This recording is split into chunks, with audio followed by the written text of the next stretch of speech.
এই বড়াটা যদি না খেয়ে থাকেন তাহলে ঝটপট বানিয়ে ফেলুন, না খেলে কিন্তু মিস করবেন।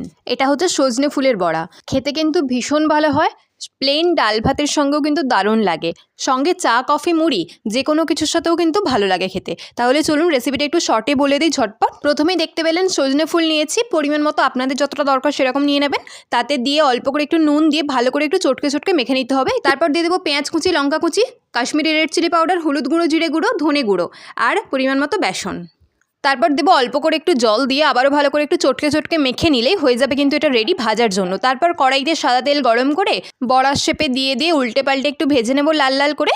আর ভাজার সময় প্রথমের দিকে গ্যাসের ফ্লেমটা কিন্তু একটু কমিয়ে রাখতে হবে, নাহলে কিন্তু ভেতরটা সেদ্ধ হবে না আর কাঁচা কাঁচা একটা গন্ধ থাকবে। তাহলে দেখতেই পেলেন কত সহজে সজনে ফুলের বড়া বানানো যায়। তাহলে ঝটপট বানিয়ে ফেলুন সজনে ফুলের বড়া, জানাতে কিন্তু একদমই ভুলবেন না। আর একটা কথা, সজনে ফুল কিন্তু বেশি দিন পাওয়া যাবে না, তাই তাড়াতাড়ি বানিয়ে ফেলুন আর বানিয়ে কিন্তু অবশ্যই জানাবেন। আজকের মতো